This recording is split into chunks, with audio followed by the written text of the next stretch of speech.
नमस्कार दोस्तों, ancient demon के चैनल पे आपका सच्ची कहानी पार्ट टू शुरू करूं इससे पहले आप सभी से अनुरोध है, जिन्होंने भी पार्ट 1 नहीं देखा है वो प्लीज़ पार्ट 1 को देख लें, क्योंकि पार्ट 2 की कहानी वहीं से शुरू होने वाली है जहां से पार्ट 1 की ख़त्म हुई थी। तो शुरू करते हैं ब्रह्म राक्षस की सच्ची कहानी। वह दिन के समय उस काली माता के मंदिर के पास गया और उसने वहां देखा तो वहां आसपास कोई पीपल का पेड़ नहीं था। अब उसने सोचा कि वह व्यक्ति रात के समय यहाँ आया था, मुझे भी रात के समय आना चाहिए।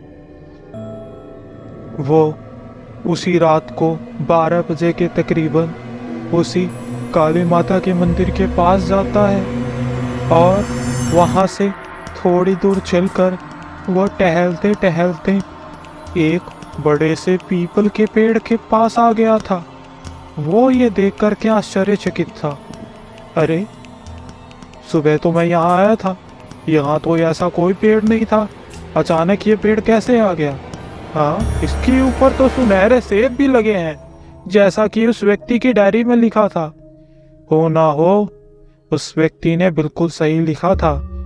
इस सेब को खाने के बाद मुझे ब्रह्म राक्षस दिखाई देगा। तो ये बात पता होते हुए भी सुधांशु ने उस पेड़ से सेब को तोड़ा और उसे खाने लगा। खाते खाते ही वो सेब उसके मुंह से भी गायब, हाथ से भी गायब और वो पेड़ भी गायब। उसकी जगह पर बड़े बड़े सींग वाला, बड़े बड़े दांत वाला एक खतरनाक ब्रह्म राक्षस खड़ा था। ये देख करके सुधांशु थोड़ा डर गया, पर था तो वो तांत्रिक ही, उसका ऐसे भूतों प्रेतों से सामना आम बात थी।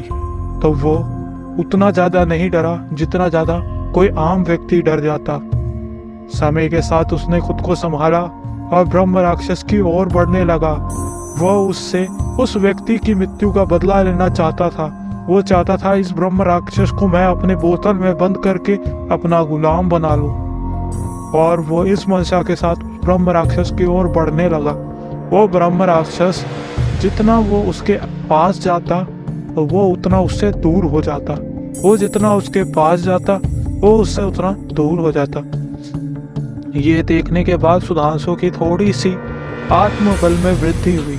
उसने सोचा, ब्रह्म राक्षस, मेरे दोस्त तो ऐसे ही इनसे डरते थे, ये तो उतना कुछ खतरनाक मुझे लगता नहीं। इसी मनसा के साथ उसने कुछ मंत्र पढ़े।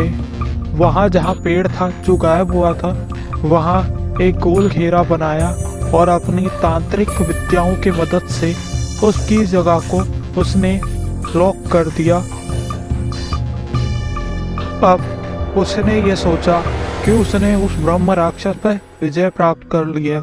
इसी साल में वह अपने मित्रों के साथ अपने पांडाल में वापस आने लगा।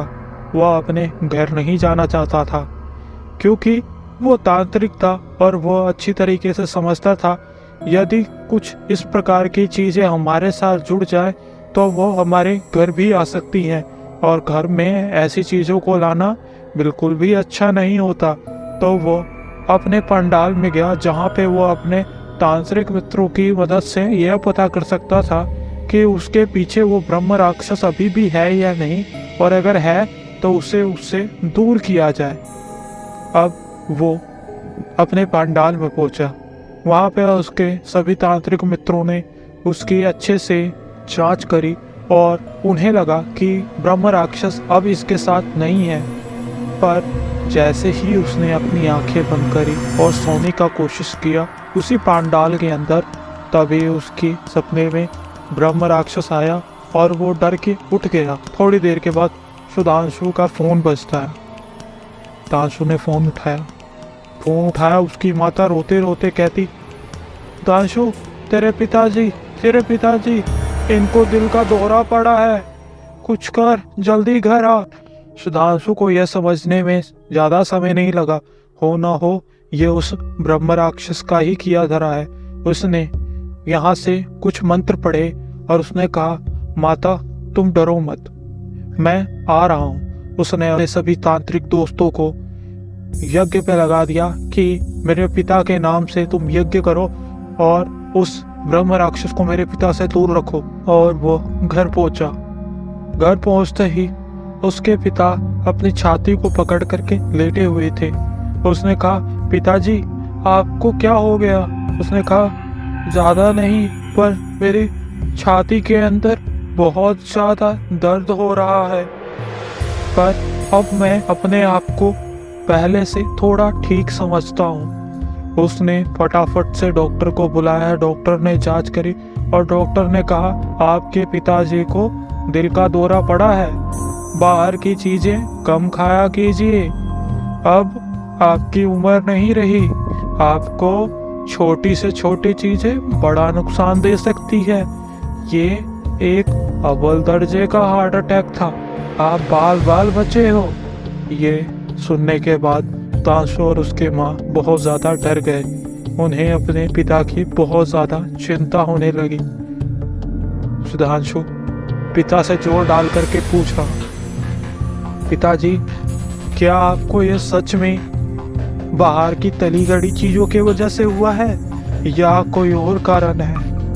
पिताजी ने डरते डरते बोला, बेटा मैं रात को जब सो रहा था तो बिस्तर के सामने मुझे एक भयानक राक्षस दिखाई दिया, जिसके बड़े बड़े सिर, बड़ी बड़ी दांतें, बड़ी बड़ी आंखें थी। वो अपने लंबे नुकीले नाखूनों से मेरी तरफ आगे बढ़ रहा था। वो मुझे मार देना चाहता था। उसने ही मेरी छाती में अपने नाखून गड़ाए थे, जिसकी वजह से मैं दर्द से कर्रा उठा था। ये सुनने के बाद सुधांशु के पैरों के नीचे से जमीन खिसक गई थी। अब ये ब्रह्म राक्षस उसके घर परिवार पे हावी होने लगा था। वह बहुत ज्यादा डर गया था। वह सोच रहा था, ये करोड़ों की संपत्ति, ये करोड़ों की जायदाद, इसका क्या करूंगा मैं यदि मेरे पास मेरे माता पिता ही ना रहे? कहीं मैं उस व्यक्ति की तरह अनाथ ना हो जाऊं। पर मैं तो तांत्रिक हूँ, मैं और मेरे पास तांत्रिकों की बहुत बड़ी टोली है। हम उस ब्रह्म राक्षस से युद्ध करेंगे, हम उस ब्रह्म राक्षस को कैद कर लेंगे, हम उसे हरा देंगे। ये सोच करके सुधांशु के अंदर एक हिम्मत का प्रचार हुआ। उसने सोचा कि वह उस ब्रह्म राक्षस से लड़ सकता है। इसी मनसा के साथ वो अपने पंडाल की तरफ वापस आने लगता है। वो अपने पंडाल पहुंचकर अपने सभी मित्रों को कहता है कि वो ब्रह्म राक्षस अभी भी मुझसे जुड़ा हुआ है, मेरी अच्छे से जांच करो और उस ब्रह्म राक्षस को मुझसे दूर करो, और हो सके तो उसे कैद करो और उसे नष्ट करने की तैयारी करो। जैसा कि पिछली रात हुआ था, उन सभी तांत्रिक दोस्तों ने उसकी अच्छे से जांच करी, पर वो सभी यह पता लगाने में असमर्थ निकले कि वो ब्रह्म राक्षस इसके साथ अभी है या नहीं है। वो पूरी रात कोशिश करते रहे किसी तरीके से उस ब्रह्म राक्षस को बुला सके, पर वो सभी इन सभी में असफल रहे। इतने में सुधांशु का फोन फिर से बज उठता है। इस बार तो उसकी आत्मा सिहर उठती है ये सुनते ही कि मेरा फोन बज उठा। क्या कारण है? माँ का फोन फिर से, क्या कारण है? उसने फोन को उठाया। फोन उठाते ही उसकी माँ ने बोला, बेटा तेरे पिताजी को फिर से दिल का दौरा पड़ा है, जल्दी घर आ। उसने कहा कि मेरी जात छोड़ो, दोबारा से वही यज्ञ करो, इस बार मेरे पिताजी कहीं उन्हें कुछ हो ना जाए। वो घर की ओर बहुत तेजी से भागा, बहुत तेजी से, पर उसके घर पहुंचते पहुंचते उसके पिता ने अपने प्राण त्याग दिए थे। वो घर पहुंचने के बाद बहुत ज्यादा रोआ। हालांकि उसकी अपने पिता से बनती नहीं थी, पर उसके पिता को उसके सही काम करने के बाद उस पे गर्व हो गया था। पिता पुत्र का रिश्ता फिर ठीक हो गया था, पर अब उसके पिताजी नहीं रहे। वो बहुत ज्यादा दुखी था। उसने अपनी माता से पूछा, माँ, आपके साथ तो कभी कुछ नहीं हो रहा, सच बताओ माँ, आपके साथ तो कुछ नहीं हो रहा ना? उसकी माता कहती, बेटा मेरा हाथ देख, ये सुबह जल गया। वो ये देख के बहुत ज्यादा डर गया। सुधांशु डर करके बोला, माता, ये तुमने हाथ कैसे जला लिए, कैसे? ने कहा कि कुछ दिनों से मेरा बिल्कुल भी होश नहीं है। कभी मेरे हाथ जल जाते हैं, कभी मैं गिर जाती हूँ, कभी मेरे पैरों में मोच आ जाती है, पता नहीं क्या हो रहा है। दांशु यह बात समझ गया था कि अब राक्षस उनकी माता को मारना चाहता है। सुधांशु ने अपने सभी तांत्रिक दोस्तों को अपने ही घर बुला लिया। उसने कहा कि इस पूरे घर की घेराबंदी कर दो, कोई भी इस घर के अंदर ना आ पाए, मेरी माता को कोई नुकसान नहीं होना चाहिए।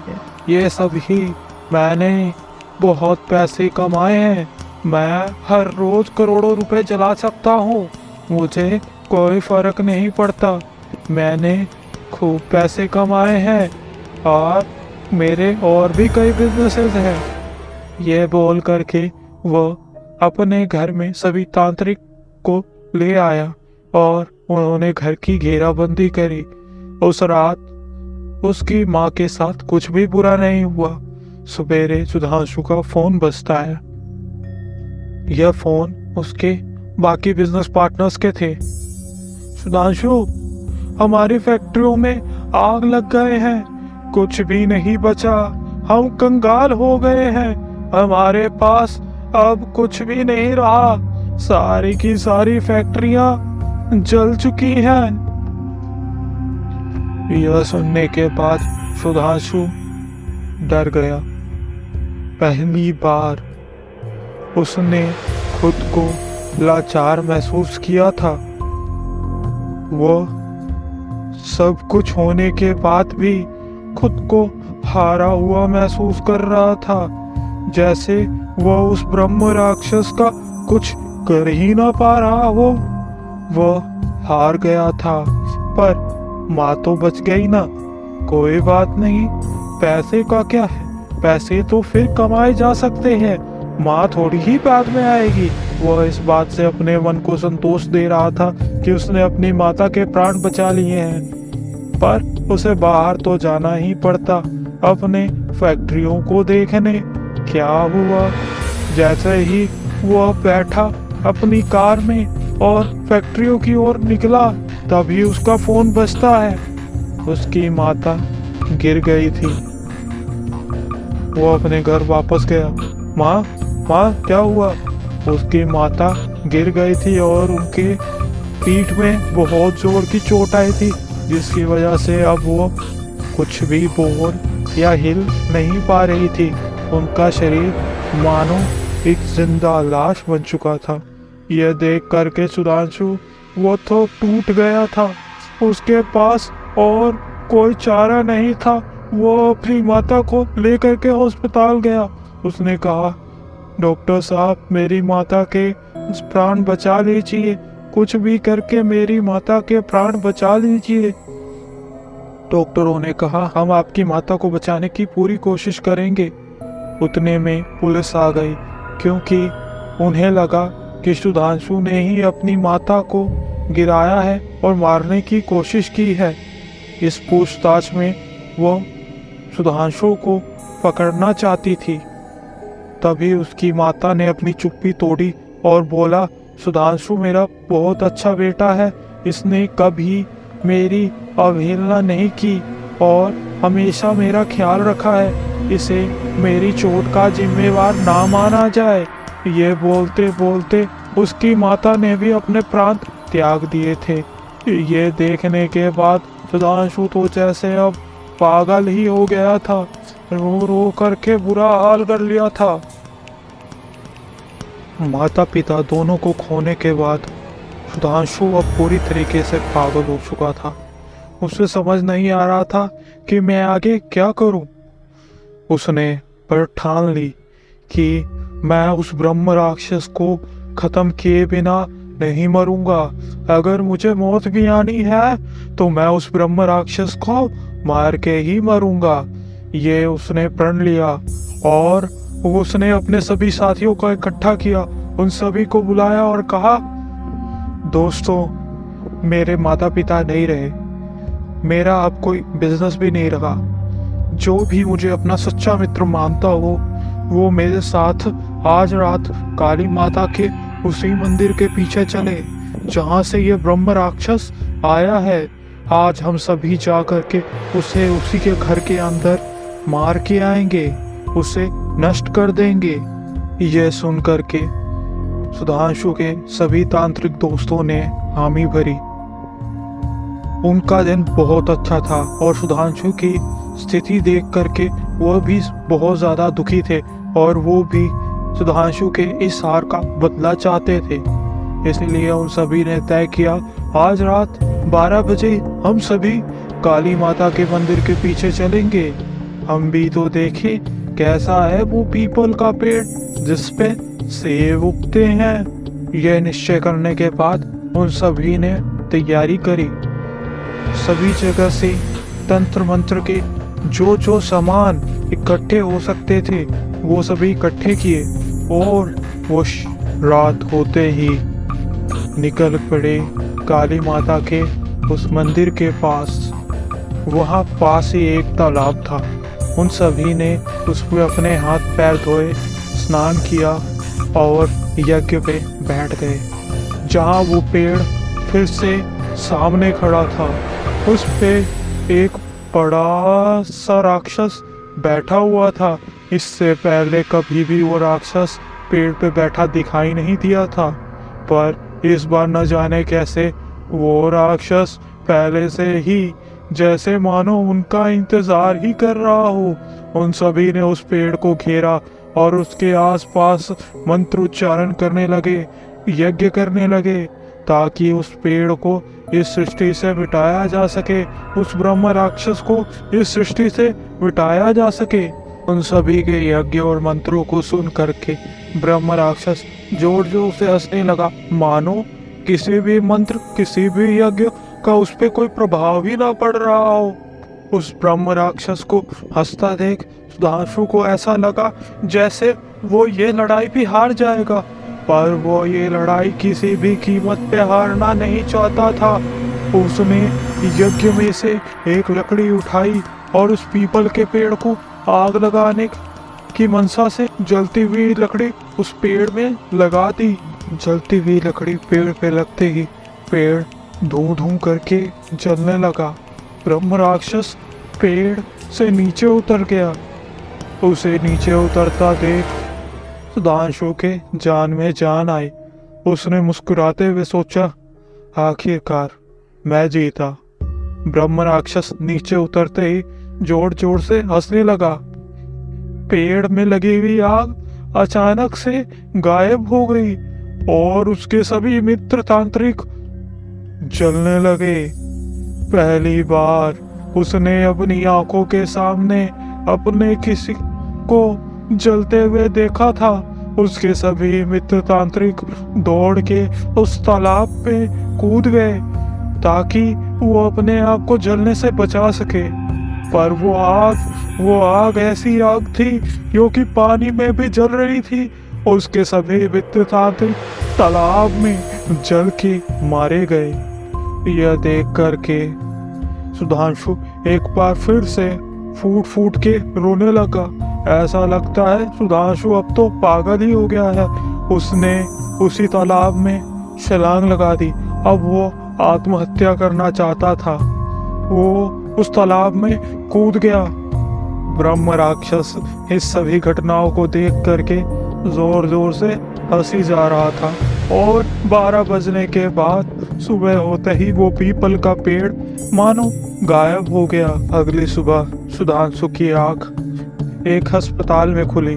वहां उसे कुछ लोगों ने हॉस्पिटल में भर्ती करवाया था। यह देख कर के सुधांशु फिर रोने लगा। वो कहने लगा, मुझे मरने दो, मुझे मरने दो। डॉक्टर ने उसके हालात देख करके उसे बेहोशी का इंजेक्शन लगा दिया। वो सपने के अंदर वो ब्रह्म राक्षस अभी भी सुधांशु का पीछा नहीं छोड़ रहा था।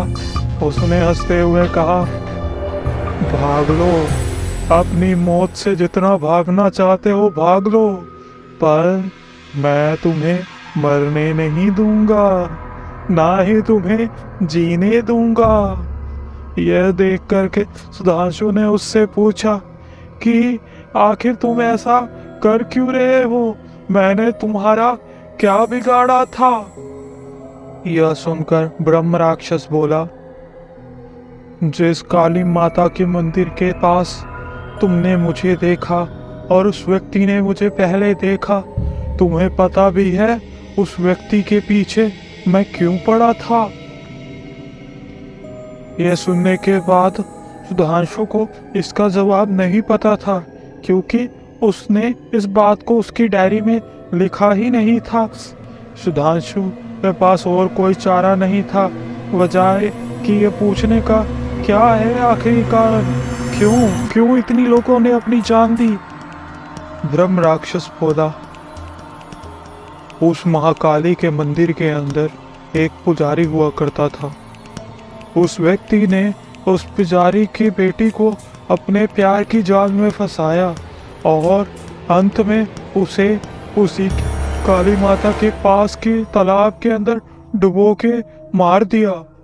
सभी लोगों के सामने ये अफवाह उड़ा दी कि उसकी बेटी पेट से थी, जिसकी वजह से उसने आत्महत्या कर ली।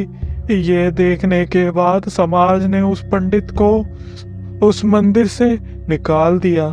तभी काली माता ने मुझे ब्रह्म राक्षस को यह हुक्म दिया कि उस व्यक्ति का पूरा परिवार नष्ट कर दिया जाए और उस व्यक्ति के पीछे यदि कोई बच गया या उसके लिए लड़ने आया तो उसके साथ उसका भी पूरा परिवार और उसके सभी चाहने वाले को भी नष्ट कर दिया जाए। ये मुझे हुक्म दिया गया महाकाली के द्वारा। अब तुम्हारे पास भी कोई रास्ता नहीं बचा। यदि तुम समर्पण करते हो तो मैं तुम्हारा प्राण ले जाऊं। सुधांशु के पास अब जीने को कुछ नहीं बचा था, पर वो ये भी समझ गया था कि मैं ब्रह्म राक्षस से कभी जीत नहीं सकता। उसने अपने हाथों को नीचे रखा और कहा, मेरे प्राण अब तुम्हारे हैं, इसे ले जाओ। ब्रह्म राक्षस ने उसका हाथ पकड़ा और उसे अपने साथ ले गया। कुछ ही देर के बाद हॉस्पिटल में पड़ा हुआ सुधांशु का शरीर भी मृत हो गया। यहाँ पे ये कहानी खत्म हुई। दोस्तों, जरूरी नहीं हर कहानी की हैप्पी एंडिंग हो। ये कहानी मुझे सुधांशु के एक मित्र ने भेजी है। आप सभी को ये कहानी कैसी लगी कमेंट बॉक्स में ज़रूर बताएं। हम इस वीडियो को देखने के लिए आप सभी का धन्यवाद।